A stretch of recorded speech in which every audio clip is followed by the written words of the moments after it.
उस वक्त कलकत्ता में भारत के ज्यादातर अमीर लोग रहते थे, लेकिन उसका कोई ऐतिहासिक महत्व दिल्ली जितना नहीं था।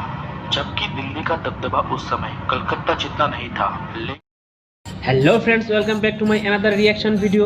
আমি আছি পৃথ্বীরাজ। আই হোপ তোমরা সবাই অনেক ভালো আছো। অ্যান্ড আজকে যে ভিডিওটা রিয়াকশন দিব, এই ভিডিওটার জন্য আমার কাছে রিকোয়েস্ট করছে, তার নাম হচ্ছে নোম্যাড ট্রিকার। আর ভিডিওটা হচ্ছে the president house of India, ইন্ডিয়ার রাষ্ট্রপতির ভবন। আর ভিডিওটা নেওয়া হয়েছে সাধারণত দ্য নলেজ ইউটিউব চ্যানেল থেকে। সো ফ্রেন্ডস, ভিডিওটা দেখে আসে। আর ভিডিও শুরু করার আগে বলি, যারা এখনও আমার ছোট্ট ইউটিউব চ্যানেলটি সাবস্ক্রাইব করেনি অবশ্যই সাবস্ক্রাইব করবে, আর যারা অলরেডি সাবস্ক্রাইব করছে তাদেরকে অসংখ্য অসংখ্য ধন্যবাদ। So friends, let's see.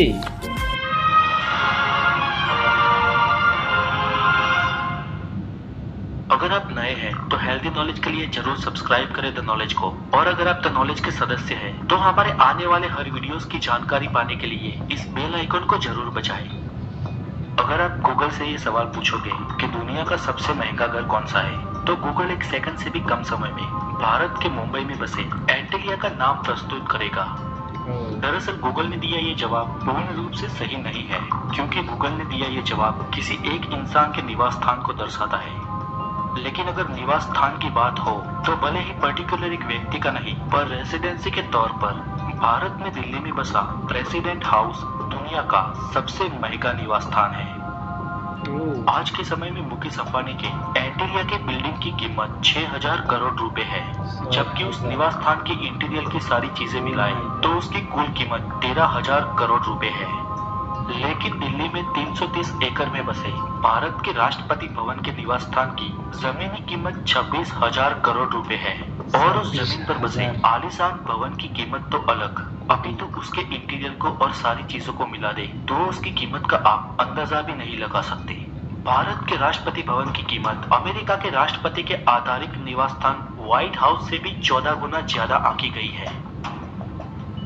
Bharat का राष्ट्रपति भवन दिल्ली के बीचों बीच केंद्र में बसा एक अलग ही नगर है, जिसमें खुद की hospital, bank, post office, tennis court, golf course, theatre, laundry और आइस फैक्ट्री जैसी सारी जरूरी चीजें वहां पर उपलब्ध है। प्रेसिडेंट हाउस की मुख्य बिल्डिंग में कुल 340 बड़े कमरे हैं, 18 सीढ़ियां हैं और 14 एलिवेटर है, 35 गैलरी और 74 बड़े यार्ड है, और सारी इमारत को जोड़ने वाला 2.5 किलोमीटर से भी ज्यादा बड़ा फर्श है। ये घर सिर्फ भारत का ही नहीं, लेकिन विश्व का सबसे बड़ा रहने लायक स्थान है, जिसके एक एक कमरे में अगर आपको घूमना हो तो पूरा दिन निकल जाए। विश्व के किसी भी देश के राष्ट्रपति या प्रधानमंत्री का निवास स्थान इतना बड़ा नहीं है, इसलिए इस मामले में भारत का राष्ट्रपति भवन एक वर्ल्ड रिकॉर्ड है। इस महाकाय निर्माण में अभी कुछ समय पहले भारत के 14वें राष्ट्रपति 5 साल के लिए रहने गए, जो 340 में से महज 5 कमरे ही खुद के लिए उपयोग में लेने वाले हैं, और बाकी के कमरों का कोई खास उपयोग नहीं होने वाला। भारत देश के पहले नागरिक के तौर पर राष्ट्रपति भवन का ये रुतबा तो हमें समझ में आता है, लेकिन अगर आपके मन में ये प्रश्न उठता है कि इतने विराट कद के भवन को बनवाने की आखिर जरूरत क्या थी, क्या ये कुछ ज्यादा ही नहीं है, तो इसका जवाब हमें वर्तमान में नहीं लेकिन भूतकाल में मिलेगा। तो भूतकाल कुछ यूं है कि अंग्रेजों के जमाने में भारत की राजधानी कलकत्ता हुआ करती थी, लेकिन अंग्रेज भारत की राजधानी कहीं और मध्य में शिफ्ट करना चाहते थे, जिससे संचालन आसानी से हो सके, और उस स्थान के लिए दिल्ली को चुना गया। उस वक्त कलकत्ता में भारत के ज्यादातर अमीर लोग रहते थे, लेकिन उसका कोई ऐतिहासिक महत्व दिल्ली जितना नहीं था। जबकि दिल्ली का दबदबा उस समय कलकत्ता जितना नहीं था, लेकिन वो भारत के मध्य में थी और सालों पहले भारत की ऐतिहासिक राजधानी हुआ करती थी। इसलिए दिल्ली को अंग्रेजों ने नई राजधानी के लिए चुना। तब लाल किले के चारों ओर मुगल समय का दिल्ली बसा हुआ था, और मुगल साम्राज्य तो कब का खत्म हो चुका था। अंग्रेज चाहते तो उस पुरानी दिल्ली को भारत की राजधानी बना सकते थे, लेकिन अंग्रेजों को अपने लिए सेकंड हैंड राजधानी मंजूर नहीं थी, और इसलिए वो अलग और आलीशान नए कैपिटल बनाना चाहते थे, जिसके चलते उन्होंने राष्ट्रपति भवन का निर्माण करवाया। राष्ट्रपति भवन को बनाने का कॉन्ट्रैक्ट इंग्लैंड के मशहूर आर्किटेक्ट एडविन ल्यूटियंस को दिया गया। तब भारत का विभाजन नहीं हुआ था और 43,31,000 स्क्वायर किलोमीटर वाले इतने बड़े देश की कैपिटल का आइकॉनिक सिंबल राष्ट्रपति भवन बनाने का ये चांस ल्यूटियंस के लिए किसी बड़े अचीवमेंट से कम नहीं था। 15 अप्रैल 1912 को ल्यूटियंस इंग्लैंड से भारत आए और राष्ट्रपति भवन के निर्माण का कार्य शुरू किया।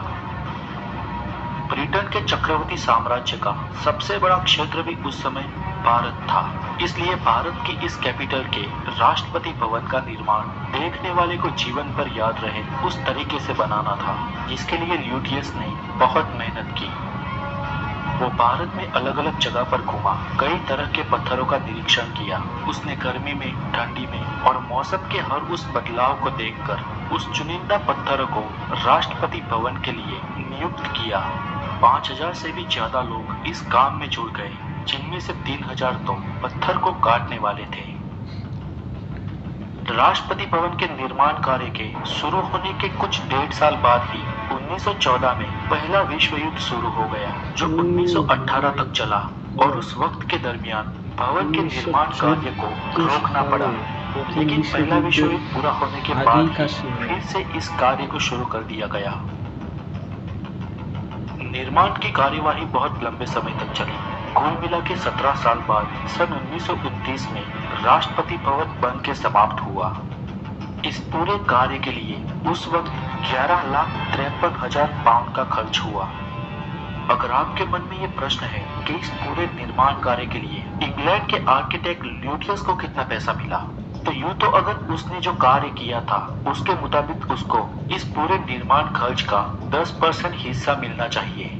लेकिन आपको ये जानकर हैरानी होगी कि जिस आर्किटेक्ट ल्यूटियंस ने भवन के निर्माण के लिए अपने 17 साल दे दिए और उतने सालों में उसका कई बार इंग्लैंड से भारत और भारत से इंग्लैंड रिपोर्टिंग के लिए आना जाना पड़ा और पूरी मेहनत और ईमानदारी के साथ जो निर्माण किया, उस पूरे कार्य के मिले उसको महज 5,000 पाउंड। पूरे 17 सालों के 5,000 पाउंड को अगर महीनों में डिवाइड करो तो उसकी मंथली सैलरी कुछ 25 पाउंड से भी कम हुई।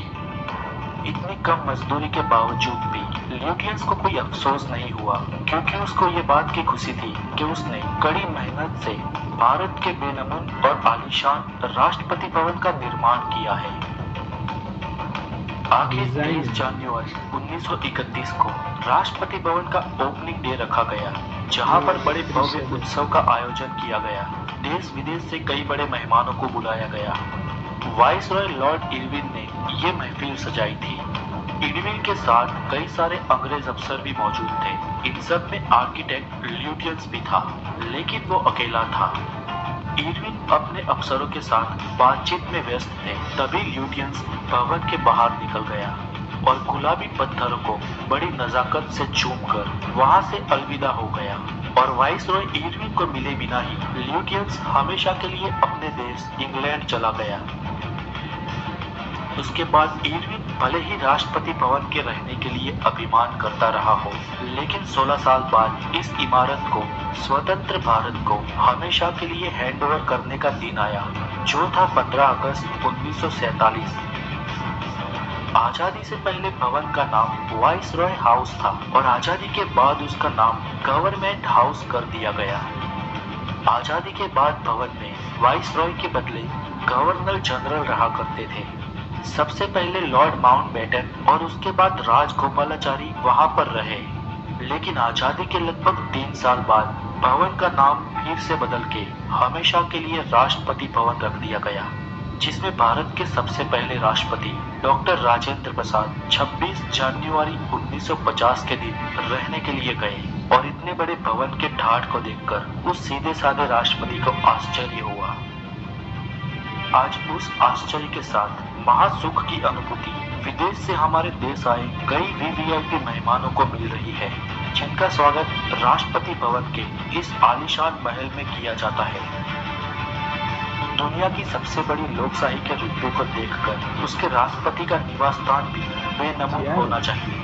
दुनिया का सबसे महंगा और सबसे बड़ा ये राष्ट्रपति भवन इस मामले में बेजोड़ है।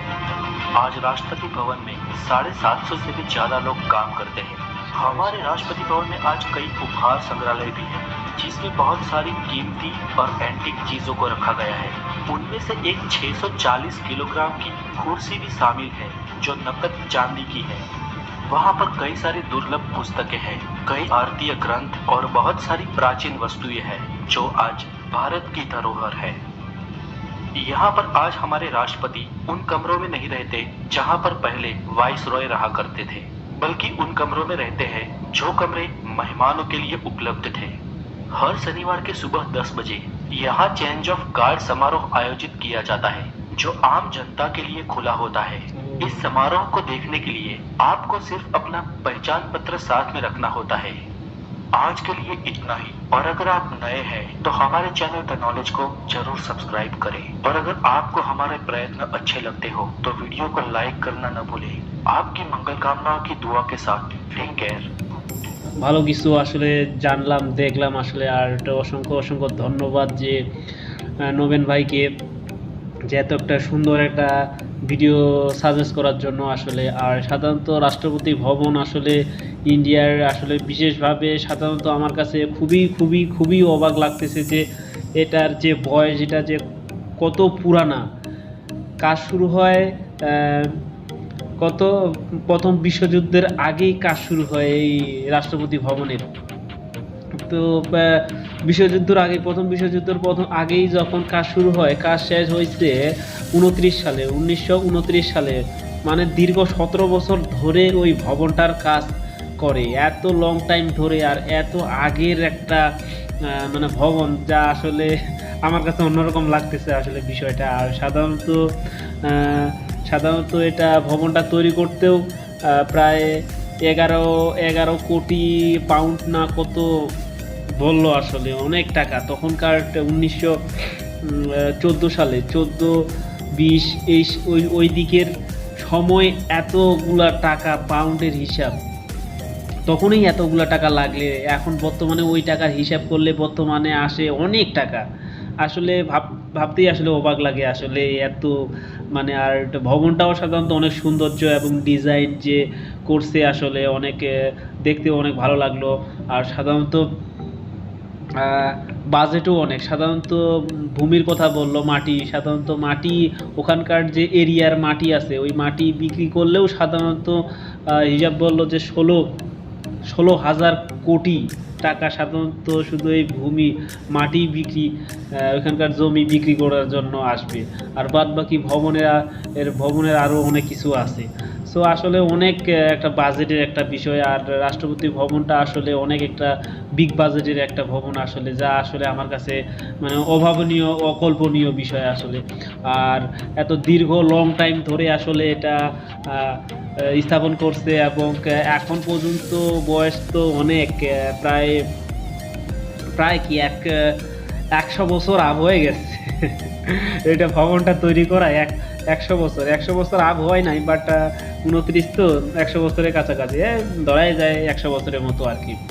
তো ভাবা যায় 100 বছর ভবন আগে যে এত সুন্দর একটা ভবন তৈরি করছে। আর ভিডিওটা অসংখ্য ভালো লাগলো। আর আসলে সকলকেই ধন্যবাদ এত সুন্দর একটা ভিডিও দেওয়ার জন্য। আর সাধারণত ভিডিওটা তোমাদের কীরকম লাগলো অবশ্যই কমেন্টে জানাবে। আর একটা অনুরোধ, যারা এখনও আমার ইউটিউব চ্যানেলটি সাবস্ক্রাইব করেনি অবশ্যই সাবস্ক্রাইব করবে।